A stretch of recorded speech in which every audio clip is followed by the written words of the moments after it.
And then just to make sure the record accurately reflects what the request was from Mr. Greco, I did request number 1, the factual evidence jurisdiction.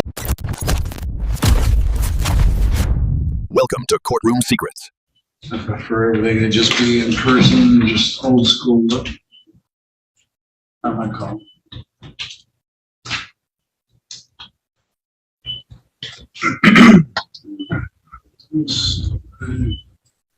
All right, so let's get back to what I was doing. Case 230877 OM, People versus Lanto. Mr. Greco, you already placed your appearance. Sir, your name for the record, please. Joshua Lanto. All right. So today is the date and time set for an arraignment and pretrial in this matter.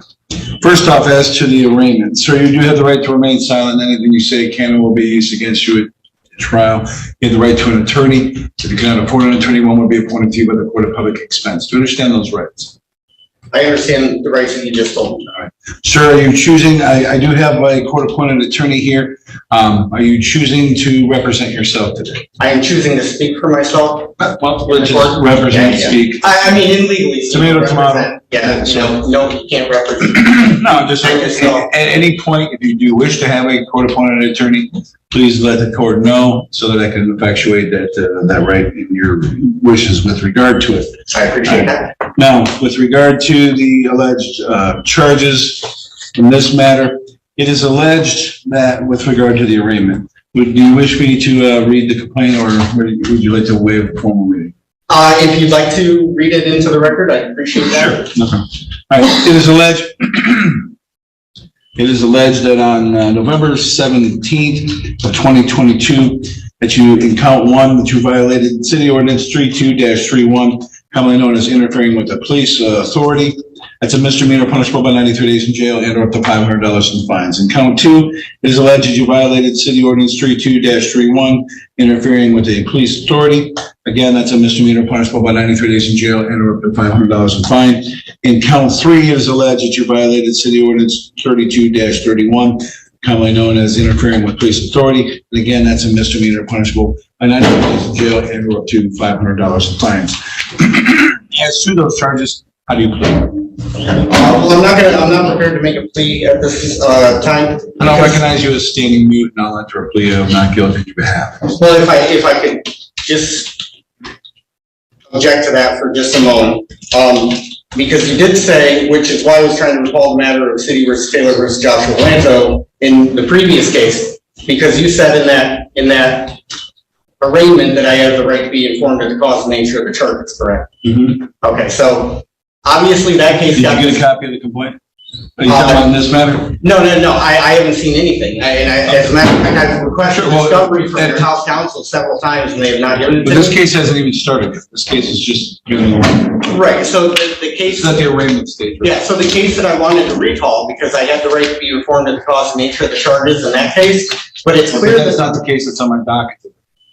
But that's why I wanted to recall that case, because this stems from the same incident. So it's almost You're like... saying recall is because there's two different meanings of the word recall. Recall is to remember, or recall is to actually call that case. I would actually like to call that case because it was dismissed without prejudice, and I wanted to be dismissed with prejudice. And I made it clear to house counsel that I had expenses when it came to that case. Okay. I think it's only fair.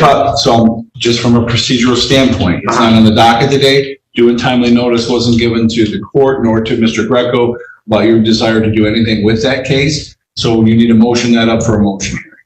Well, we are on record, right? But we are on the record, okay. and let the record reflect that I'm telling you that procedurally you need to, if you have anything you want to do with some other case that isn't the case that's set for this docket today, yeah. File a motion, file it with whoever you're going to serve obviously the other side, serve a copy on the court. The court will set it for a motion date. Yeah, I appreciate that case will be brought, and everybody will be knowingly and voluntarily present, and they will be given all the notice ahead of time of what it is you want to do. Okay, well, I appreciate that, and that actually speaks to the arraignment that we're doing here right now. This is a different situation. The arraignment today is just simply, I'm telling you what your charges are. I'm telling you what your constitutional rights are with regard to an arraignment.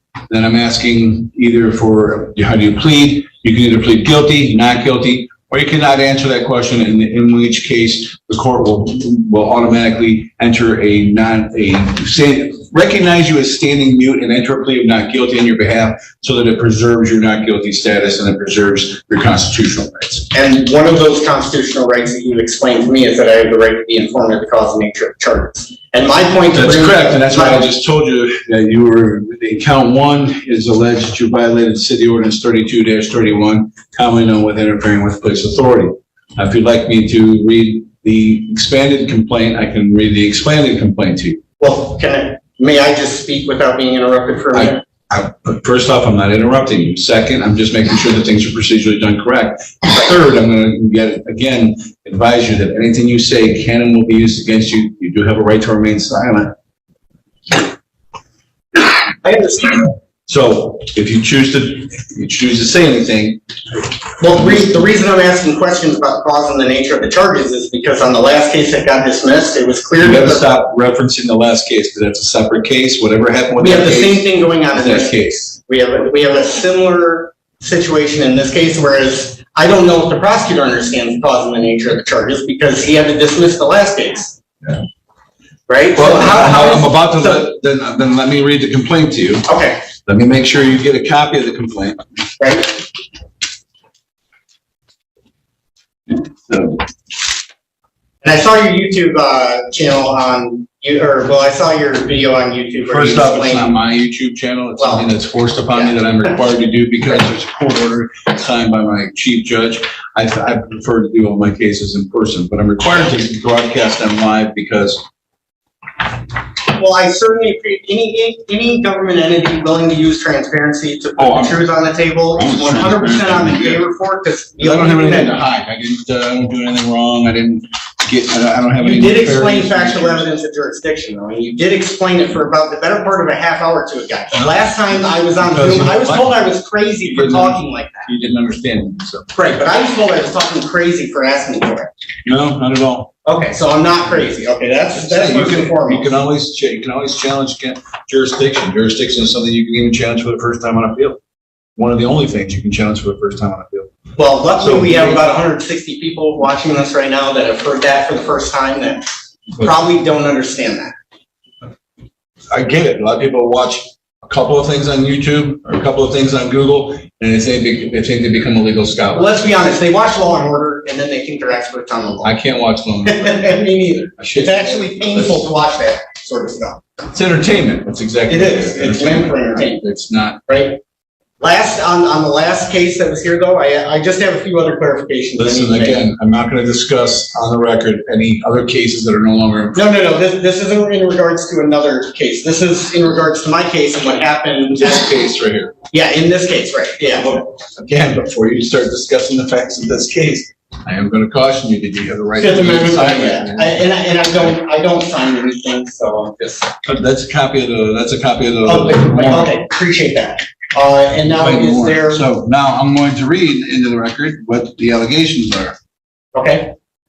All right. So it is alleged that on November the 17th, 2022, that you violated City Ordinance, Chapter 32, Article 2, Section 32-31, interfering with police authority, which states, it shall be unlawful for any person within the city to resist any police officer, any member of the police department, or any person duly empowered with police authority while in the discharge or apparent discharge of their police authority duty, or in any way to interfere with or hinder the police officer or member of the police department in the discharge of the police authority duty.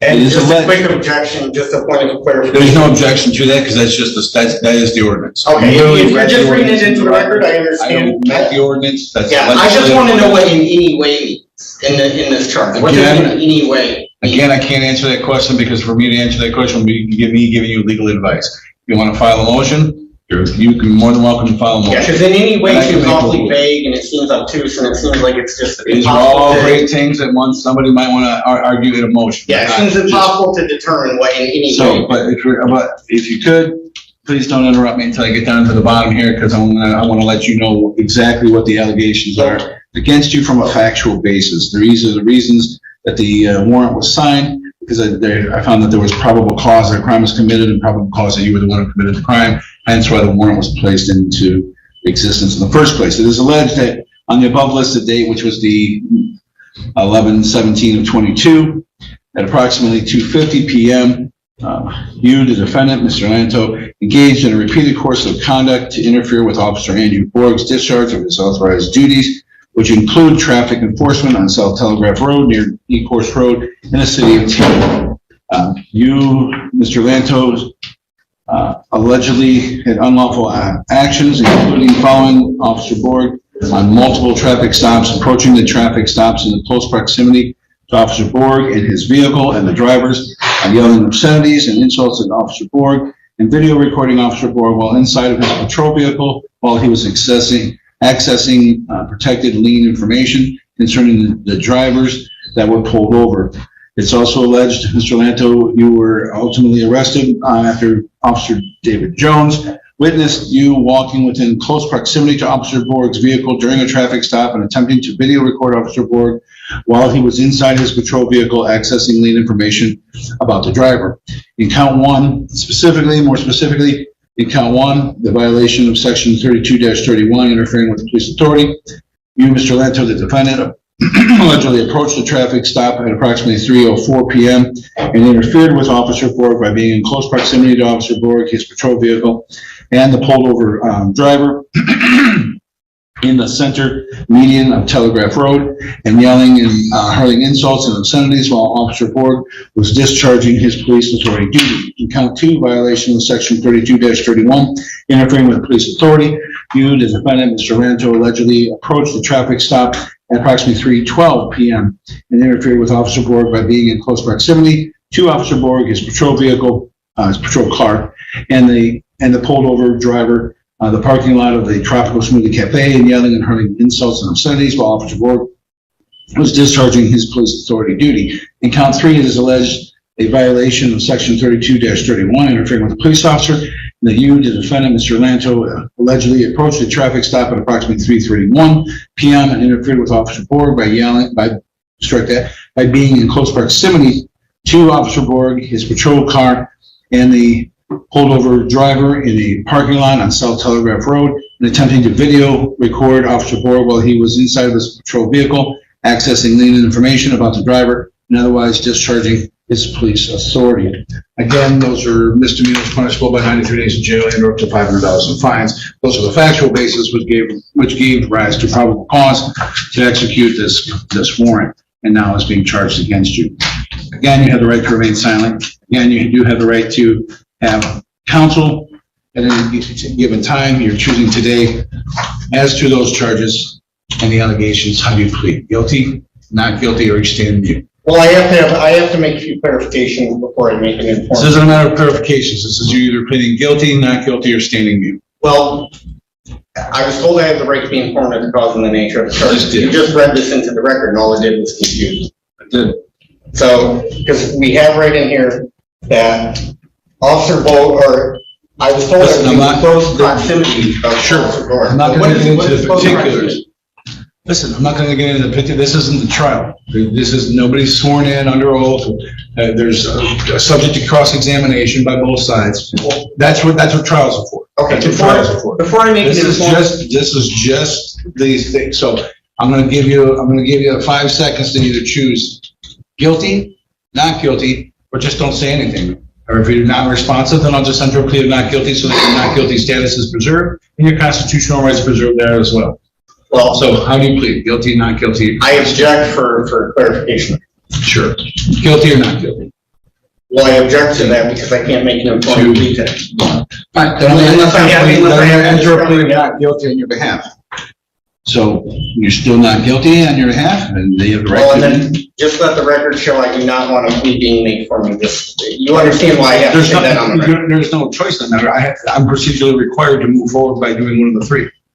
So, Well, I was told when it pertains to this case at the last proceeding that was here, and I don't know who you had stand in for you, I don't pick. As a bald guy, you look like a mob boss. Don't know. My father passed away. I had to not be here, so. Yeah, and he ordered me in here in person, said he was gonna have somebody watch over me, which sounded like a veiled No, threat. so again, I wasn't here. I wasn't presiding over that case at the time. Well, if it's true that he did that, would you perceive that as a veiled threat? I'm not gonna answer that question, sir, because it's not the time or the place for it. No others have been given any due time notice of anybody, and nobody's been advised on the premises of any of that information, so, again. Well, I have the video if you'd like to watch it. He ordered me in here in person, said he was gonna Today's have. the date time set for an arraignment.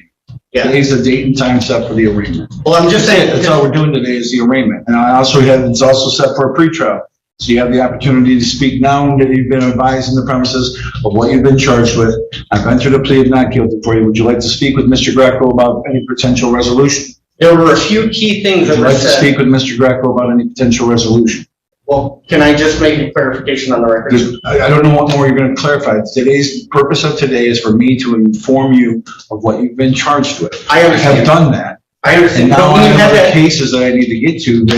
This is why cases are scheduled in certain ways. And with well, I'd be regard happy to be certain the last stuff. case called today so we can properly, clarify a couple things. I'd be happy to be the last case called so we can properly clarify a few things. First off, there's nothing to clarify. I've told But you there what are. I've been charged with. There's not. So I'm going to ask you right now that you can talk with Mr. Greco and have a pretrial discussion with him.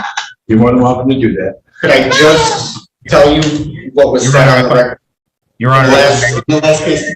The last In proceeding, regards to this case. in regards to this case, because this is the first time I've seen The it. judge said on the record that he was powerless to make Mr. Greco provide anything regarding factual evidence jurisdiction. Until the arraignment kicks in, yes, they're not going to be, because the case doesn't start until it's actually you've been told what you're being charged with. Right, because he said he can't make him produce the factual evidence jurisdiction. That's what the judge said at the last. I wasn't there and I wasn't the judge. What I'm telling you is this. I have told you exactly what you're being charged with. Okay. There is an order in here for discovery. If you want an order for discovery, if you want to get a chance to have discovery, absolutely. If there's anything that's out there discoverable, then you have every right to go and get it in preparation for trial. Well, let's do But that. that's Let's not move today. this forward because That's not I have today. a feeling. I have a feeling I need to inform you of a few things that pertain to your police department here, and I actually. First off, if it has to do with the case, I can't take in anything from outside of the case. There's a reason that hearsay is not part of cases. Why? Because they're literally by definition an out-of-court statement being used to prove the truth of the matter asserted under Rule of Evidence 801. Well, you've That's got literally the officers that definition. are lying. So if you're, Yeah. So if you're telling me stuff right now, one, you're not under oath, so I could care less. Two, this isn't the trial. Would you like to put me under oath? No, I want to set this up for, if you want a trial, I'll give you a trial. That's what I'm If saying. you want to see what happened. And again, all of that would be done at a trial. If you're going to bring in evidence, it has to have foundations. You have to lay a foundation for every piece of evidence. Well, then. Evidence doesn't just come in. It has to be factually accurate and it has to be reliable. Okay, so. They're not both. That's how you lay a foundation for evidence. I have a scale in my garage. Every time I get on it, it says I weigh 187 pounds. I love that scale. Mwah. It's very reliable. Every time, 187. Mwah. Guess what? The scale's not accurate. It's reliable, but it's not accurate. All evidence has to, and that's what we do at trial. Today is just the day when I'm telling you, this is what you're facing. This is what they are alleging that you did. And if you'd like to set it for a trial, you can do so. If you'd like to have the assistance of an attorney, I'll make sure you have an attorney present with you. Even if you just want them riding shotgun with you, so you can ask questions about the rules of evidence and things like that. I'm not sure what I don't know if you have. Well, that's the only reason I would ask for. I don't know if you have a Juris Doctorate. I don't know what you know. I don't know what you studied. And I'm just telling you, that's why you have a right to assistance of counsel. Okay. If you'd like it at any time from now until the trial. For administrative purposes only, but I will speak for myself in the court of law. I do not want anybody speaking for me. Sure. And they did that for me up in Pontiac. They gave me standby counsel. Again, you're talking about some kind of case that I have nothing to do with. I'm just wondering, And trust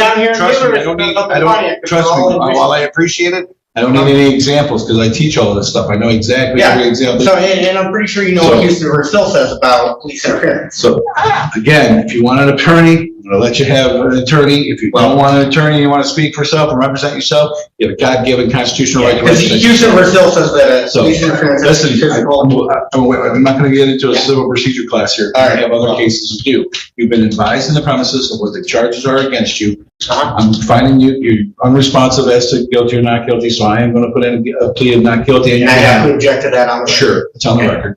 And now, if you don't want to speak with Mr. Greco at this time, then you're more than welcome to leave, and you'll be given a notice as to moving forward. I can set this up for a settlement conference, or we can just set it directly for a trial. Okay, and then the next time we're here, we'll be able to recall the old matter, so I can get I can't reimbursed. answer that question because that may be me giving you legal advice. Okay. When I'm wearing this Mr. Greco should when be I'm on the wearing hook this for- robe, Yeah. it's like being a referee. I can throw a flag, blow a whistle, but I can't coach either team. Yeah. I can't tell you how to proceed or what manner you should proceed. Well, you spent about a half hour explaining it to somebody else. No, I explained to them. Well, it was a formal motion. I wasn't giving them legal advice. I was merely explaining what jurisdiction means. They had already said in their motion, they had filed a motion Right. stating each individual I watched reason. it. Yeah, I watched it. I pay attention. I'm actually here to look for areas we can find agreement. Say again, I'm sorry? I'm actually here to look for areas we can find agreement. Oh, well, then that's someone you need to talk to Mr. Greco about. Well, I don't think he's going to find agreement. Well, you're not going to find, with So he's me, going to have to litigate the case. with me, agreement comes from because the two parties approach me with an agreeable situation that they want to put on the record in the form of a plea or a dismissal, or I do a trial and I let the facts that are all under oath speak for themselves. Well, and when I saw the mob boss judge, he actually had a different case, and he was actually a lot more fair than I originally gave him credit for. So the mob boss judge, I'm glad he's not here, but he's the one that he's the one that told me I would be assigned an army. Well, first off, I don't find I find it disrespectful to refer to somebody as a mob boss. That's because that literally is, That's how it felt to me. well, what I'm saying is you just libeled somebody. Well, that's how it felt to me. Because now you put him in what's known as false light. And I'm just telling you, I wouldn't do that. Well, I appreciate the For warning. civil reasons alone, I wouldn't do that. I appreciate the warning. And I'm not going to allow any sort of disrespect to the judiciary, especially when I didn't watch over it, and especially because the Judicial Tenure Commission, if they sanctioned the action, then sure, I have no problem with making commentary about it. Until that's been done, there's no need for doing that. Yeah. And trust me, you're not going to garner any favor, nor are you going to do anything but lose respect of me if you're just going to throw like petty comments in there like that. I prefer people who just let the facts speak for themselves and let the law speak for them, and they just keep it professional. Okay, well, as long as we're just here to put facts on the table, I can do that. Sure. Then you've been advised, and so you are either free to go or free to talk to Mr. Greco further. All right, I mean, if he wants to talk to me, we can talk. All right, Mr. I can always, you can sign back in, or Mr. Greco, are you available to talk any further today on this case? Your Honor, Mr. Lanto and I have spoken, and it's either going to be set for a settlement conference, and we can provide him some of the discovery information with the order, or a trial. That so let's have to talk about anymore. So I was getting the discovery regardless. you haven't asked for discovery, but what I'm I asked saying. Mr. Greco in the. Yeah, he's going to get it regardless. It's just what is set for. Sorry. So what I'm going to do is I'm going to set this for a settlement conference. You'll be given the date in the mail of when that settlement conference is. Mr. Greco, if there's any discoverables, type discovery, make sure you send that to Mr. Lanto. Mr. Lanto, did you provide Mr. Greco with an email and a phone number? Or He's got my email. He's got my email. And then just to make sure the record accurately reflects what the request was from Mr. Greco, I did request number one, the factual evidence of jurisdiction, and what he's using as a charging instrument to prove. I gave you a copy of the charging instrument, the warrant. Yeah. The warrant. But it does nothing to explain jurisdiction. You went over it for a half hour with somebody else. That's not on you. That's Your Honor, I'm going to provide Mr. Lanto with the discovery we have. I'm going to move on to the next case. all right. So you'll be getting the date in the mail of when that is, and if there's any issues as far as discovery or anything else, that's why the court rules provide for motion procedure. Yeah, because at this time in the record, I'm not voluntarily surrendering jurisdiction. Fair? Duly noted. Fair? Okay. Thank you. Noted. All right. All right. Have a good rest of your day. Have a good rest of your day, sir. Things heat up when the defendant calls the previous judge a mob boss. The judge immediately warns him about disrespect and tells him to stick to the facts and law. but the defendant still challenges the court's jurisdiction. Like, subscribe, and we'll see you in the next video.